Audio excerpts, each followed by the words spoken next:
Radhe Radhe guys, स्वागत है आप सबका मेरे यूट्यूब चैनल जिसका नाम है श्री जी। आज का जो हमारा टॉपिक है वो है शुक्र विज्ञान। ठीक है, चैप्टर नंबर 5।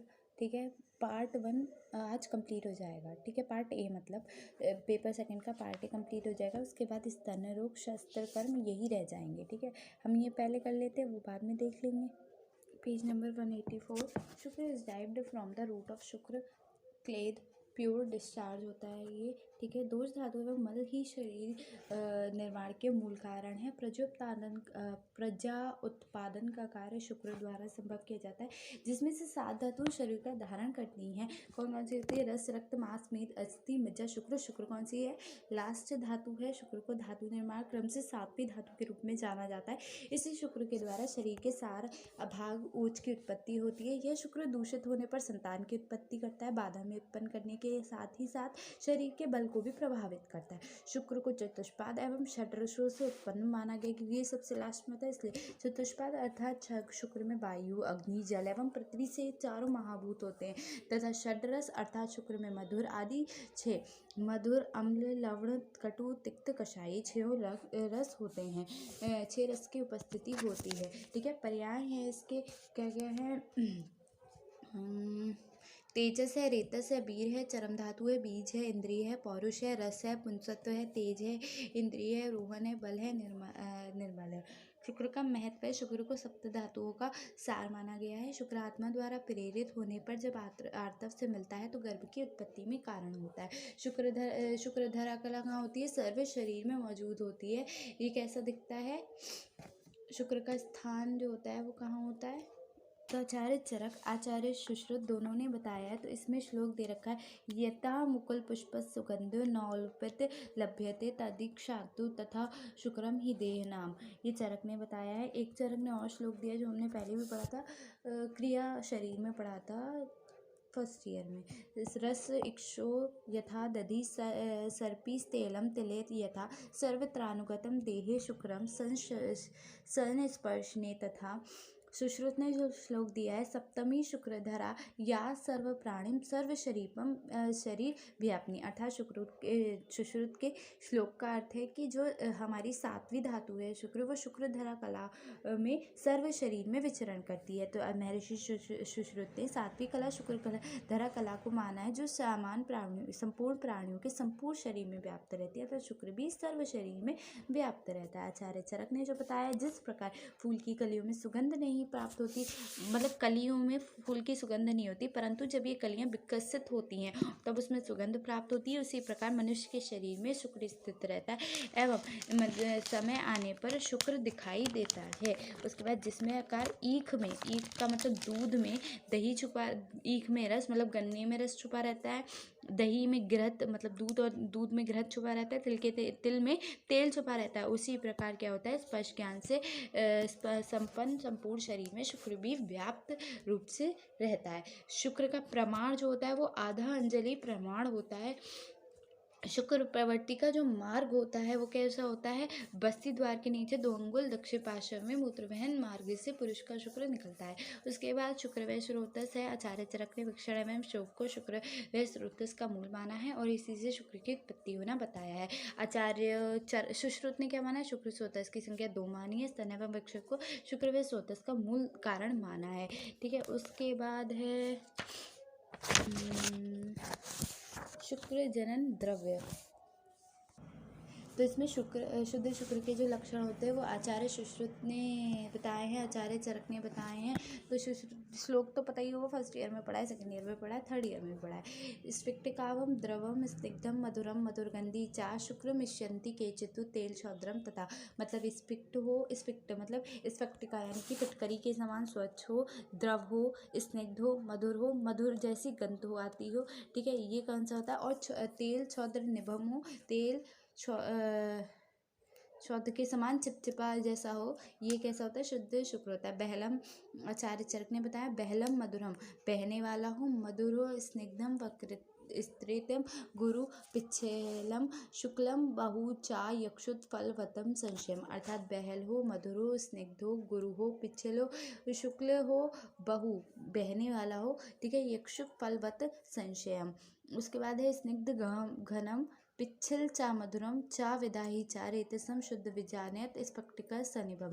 सबने घुमा फिरा के एक ही बात कही है, यानी कि सुश्रुत ने केवल पतला बताया, जबकि चरक ने बहल का मतलब घन के समान गाढ़ा बताया है। ठीक है, स्निग्ध उन्होंने भी बताया, बरस में मधुर बताया, मधु के समान गंध वाला, दुर्गंध रहित हो, गुरु हो, पिच्छल हो, वर्ण में शुक्ल हो, स्त्राव के शुक्ल का मतलब सफेद जैसा हो, स्त्राव के समय अधिक मात्रा में निकला हुआ हो, निसंदेह फल देने वाला हो, अर्थात संतान को उत्पन्न करने वाला हो, तो दाह नहीं करने वाला हो। ये कैसा है? शुद्ध शुक्र है। उसके बाद शुक्र जनन द्रव्य के अनुसार मधु हो गया, शीत हो गया, गुरु हो गया, स्निग्ध हो गया, शीघ्रत आदि। क्षीरपाक फिर द्रव्य डिस्क्राइब इन द शुद्ध जनन द्रव्य। जीवनी हो गए, भ्रमणीय हो गए, बलीय हो गए, स्तन जनन हो गए, और महाकषाय वर्ग हो गए, ब्रह्मणीय हो गए।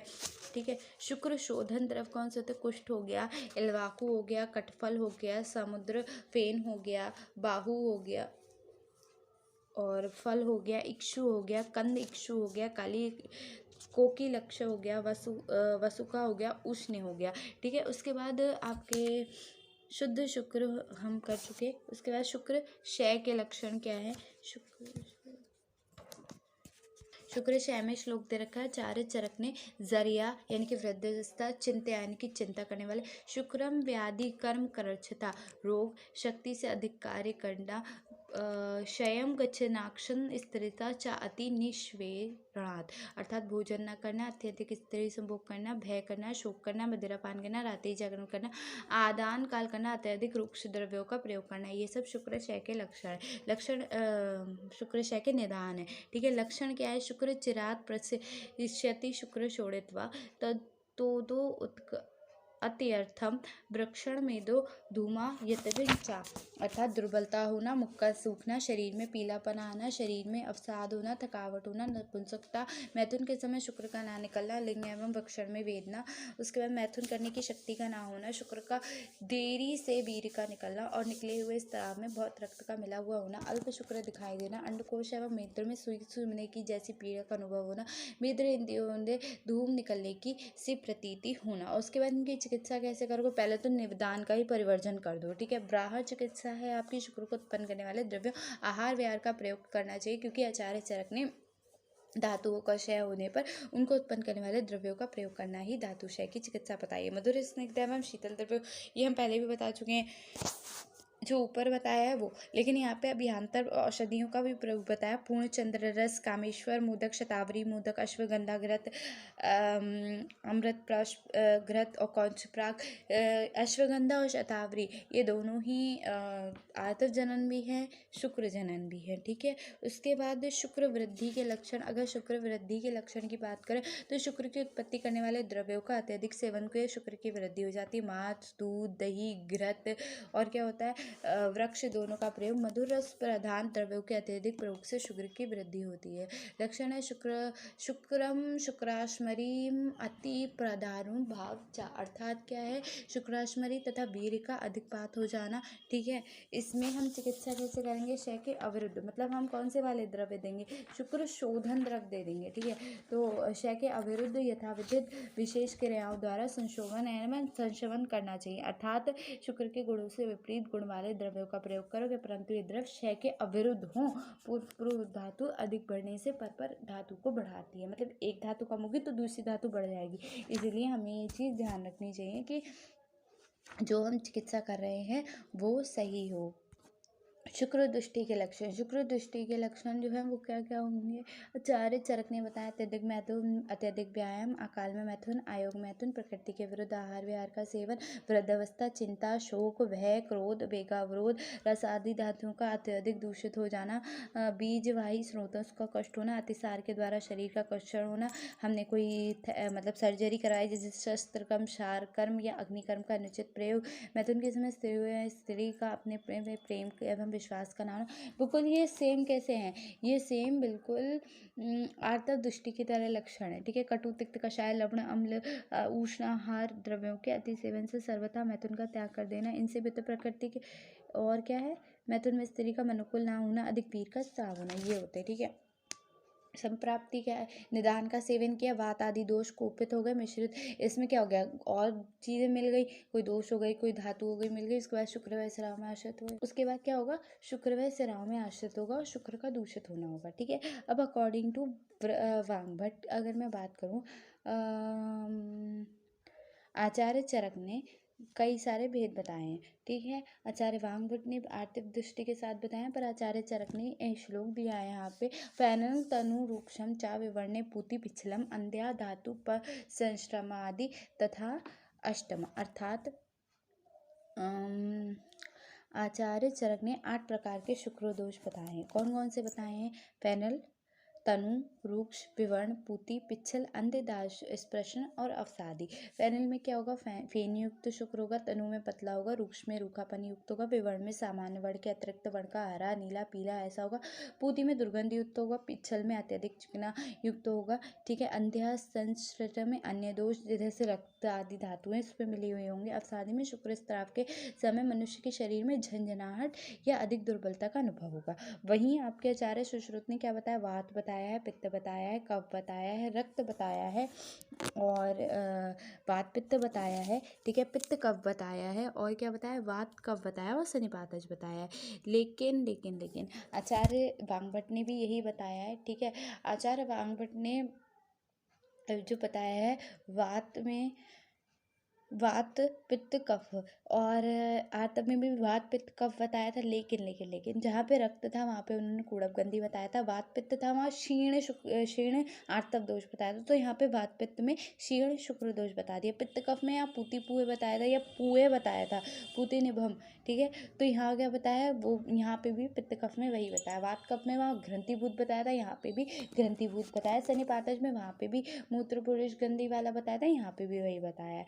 ठीक है, उसके बाद अब आचार्य चरक ने निदान तो हम बात कर चुके। ठीक है, उसके बाद अब भेद की बात कर लेते हैं, तो वो भी हो चुके। ठीक है, अब बात कर लेते हैं विशिष्ट लक्षण की। सामान्य लक्षण जो है वो इसके सबके सेम है, नपुंसकता, मैथुन में उत्साह का ना होना, गर्भपात होना, गर्भस्राव होना, यदि संतान उत्पन्न होती है तो वह रोग नपुंसक, अल्पायु एवं पौरुष कुरूप होती है। ठीक है, उसके बाद हम क्या बता रहे हैं यहाँ पे, वातज कि जो अब हम एक एक करके एक के लक्षण पढ़ेंगे। ठीक है, और दोषानुसार चिकित्सा भी है इनकी। ठीक है, वात शुक्र दृष्टि में श्लोक दे रखा है, अष्टांग हृदय ने भी दिया है, चरक ने भी दिया है। तो चरक का यहाँ पे आएगा, फेनल तनु रूक्षम चक्र कृक्षे अल्पा चामारुतम भवत्य ऊतम शुक्रम च तद गर्भया कल्पते, अर्थात फेनयुक्त पतला रूखा बड़ी कठिनता से अल्प मात्रा में निकलने वाला, वात दोषों के वर्ण एवं वेदना से युक्त शुक्र अणुवर्ण का अल्प टूटा विच्छिन्न और पीड़ायुक्त विलंब से निकलने वाला। ठीक है, अच्छा, अष्टांग हृदय में क्या दे रखा है, श्लोक तनु रूक्षम पैनलम अरुण मल अल्पम विच्छिन्नम सरुजम चिराक्ष निधिचैत वातेन। ठीक है, पित्तज में क्या है, किंचित पीत मिच्छलम अम्लम व दही दिवम प्रवर्तते पित्तेन, अर्थात अष्टांग संग्रह ने ये श्लोक बताया है। ठीक है, यानी कि नीला, पीला, अत्यंत उष्ण, दुर्गंधयुक्त, शुक्र प्रवर्तन के समय लिंग में दाह उत्पन्न करने वाला, पित्त दोष के वर्ण एवं वेदना से एक, तो पिछलता रहित। अब अगर हम वात की बात करें तो हम वात में क्या देंगे, निरू एवं अनुवासन बस्ती देंगे। स्नेहपान के कौन कौन सा स्नेहपान देंगे, देखो, स्नेहपान, आस्थापन, अनुवासन और उत्तर, चारों बस्ती देंगे। ठीक है, स्नेहपान में क्या करोगे, सैंधव, फलाम्ल में और सिद्धिग्रत में यवक्षार मिलाकर दोगे। स्थापन बस्ती में बिल्व और विदारिक वात से सिद्ध दुग्ध का प्रयोग करोगे। अनुवासन बस्ती में मधु या देवदारू सिद्ध कोई भी तेल का प्रयोग करोगे। ठीक है, उत्तर बस्ती में शीरो, कुलिर, मासरस तेल का प्रयोग करोगे। यहाँ देवदारू तेल आया है, पर अगर यही आतप में होता तो वहाँ तिल तेल का प्रयोग सबसे अधिक बताया है। ठीक है, पित्तज में हम क्या करेंगे, आम्ल की रसायन का प्रयोग करेंगे, अभ्या आम्ल की। ठीक है, हमने चरक में अभ्या आम्ल की पढ़ा है, रसायन में ही दे रखा है। ठीक है, और स्नेह पान में क्या है, कांडेरेशु, गौक्षूर एवं गुडुचि क्वाथ में मूर्वा मधुक का प्रक्षेप से सिद्ध करना। विरेचन में त्रिव्रत, चूर्ण, घृत का प्रयोग। स्थापन बस्ती में विदारी और श्रीपर्णी से सिद्ध दूध का प्रयोग। ठीक है, वहाँ पे विदारी और बिल्व था, यहाँ पे विदारी और श्रीपर्णी से सिद्ध दूध का प्रयोग। अनुवासन बस्ती में मधुक और मधुपर्णी सिद्ध तेल का प्रयोग। उत्तर बस्ती में मधुक और मधुपर्णी, यहाँ पे मुद्दपर्णी का ज़्यादा प्रयोग बताया गया है, पर वहाँ पे का कुलीर, देवदारू और बिल्व इन तेलों का प्रयोग बताया गया था। ठीक है, नेक्स्ट है कफज। कफज दुष्टि के क्या, शुक्र दुष्टि के लक्षण हैं। अष्टांग संग्रह में श्लोक दिया है, मज्जो उपसंस्कृतम प्रभुतम विविधम च अभ्यस च किंचितम मज्जाति श्लेष्मणात्। ठीक है, अष्टांग संग्रह शास्त्र 1/24। अत्यंत पिच्छल होगा, कफ के द्वारा शुक्र का मार्ग अवरुद्ध हो जाता है। कफ दोष के वर्ण एवं वेदना से युक्त होगा, मज्जा युक्त होगा, अत्यधिक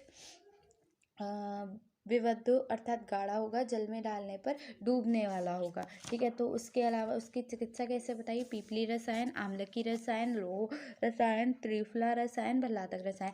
रसायन से आप सारी चिकित्सा कर सकते हैं। सेहपान है, पाचाड़भेद, अश्मंतक और आम्लकी क्वाथ में पीपली मुलेठी चूर्ण का प्रक्षेप से सिद्ध घृत। वमन काय से कराओगे, मदफन क्वाथ कषाय से विरेचन, दंती एवं बिडंग चूर्ण के तेल से मिलाकर स्थापन, राजवृक्ष और मदन फल कषाय से, अनुवासन बस्ती मधुक एवं पीपली सिद्ध तेल से, उत्तर बस्ती मधुक एवं पीपली सिद्ध तेल से। ठीक है, उसके बाद रक्तज, तो इसमें क्या है, कूड़प गंधे अल्प रक्तेन, मतलब क्या होगा अधिक में। तो आचार्य चरक ने बताया है कि आचार्य वामवट ने तो ये कह दिया कि कूड़प की गंध जैसी आएगी, इसीलिए इसे कूड़प गंधी का है। ठीक है, लेकिन आचार्य चरक ने बताया कि अधिक मैथुन, अभिशाप, सुस्त आदि से कट जाने की रक्त मिश्रित शुक्र निकलने का वर्णन किया है।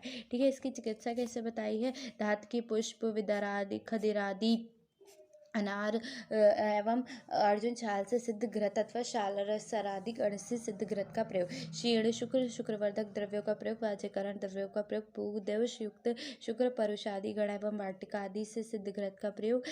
ग्रंथिभूत शुक्र, शटी सिद्ध घृत एवं पलाशार का प्रयोग। मूत्र पुरुष गंध शुक्र, चित्रक, खस एवं हिंगू से सिद्ध घृत का प्रयोग।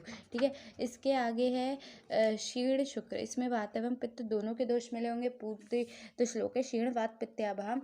ठीक है, उसके बाद अष्टांग संग्रह ने बताया, पूति पूर्ण एवं पित्त श्लेष्म, पित्त और शुक्र के दोष मिले, पित्त और कफ के दोष मिले होंगे। ठीक है, ग्रंथिभूत शुक्र, ग्रंथिभूतम, वात श्लेष्म, वात और श्लेष्म के मिले होंगे। और मूत्र पुरुष में क्या होगा, मूत्र पुरुष के दोनों के दोष मिले होंगे, या फिर इसमें तीनों सन्निपात हो जाएगा, कफ भी मिल सकता है। ठीक है, नहीं मतलब वात पित्त और कफ तीनों मिल सकते हैं। ठीक है, उसके बाद इनकी चिकित्सा के लिए श्लोक दिया है आचार्य चरक ने। ठीक है, तो देखो एक नॉर्मल चिकित्सा के लिए जो श्लोक दे रखा है वो दे रखा है, सर्पी पयो रसा शालेर गौधूम षष्टिमा प्रशस्ता शुक्र दोषम बस्तिकर्म विशेषता इति शुक्र दोषाणाम मुनि वौतनम चिकित्सकम, अर्थात ही चरक चिकित्सा 30 का श्लोक है। ठीक है, घृत दे सकते हैं, शीर, रस, शालियव, धूम, षष्टिका एंड स्पेशली बस्ती कर्म करा सकते हैं, useful for the treatment of, ये सारे शुक्र दोषों के लिए ट्रीटमेंट है।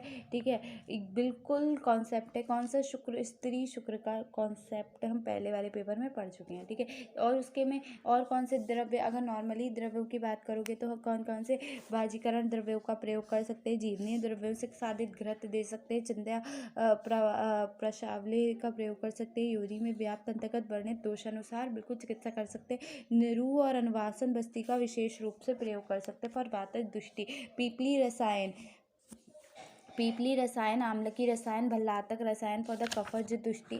ठीक है, अभ्यंग के लिए क्या करोगे, आम्लकी रसायन फॉर पित्तज दुष्टि, रक्त चिकित्सा फॉर रस दुष्टि। ठीक है, उसके बाद इसमें कोरिलेट किया गया, सीमेन क्या है, it consist of semen and the seminal fluid which is the secretion of a seminiferous tubules seminal vesicle prostate and the bulbourethral gland. Volume होता है सीमेन का कितना, 2.5 से 5 ml with 50 to 150 million of sperms per ml. It is slightly alkaline, pH 7.2 से 7.7 से। The prostate secretion contribute to the milky appearance, whereas seminal vesicle and bulbourethral secretion give it a sticky consistency. Seminal fluid is a transportation medium with the nutrients, offering protection from the hostile acidic male urethra or the female vagina.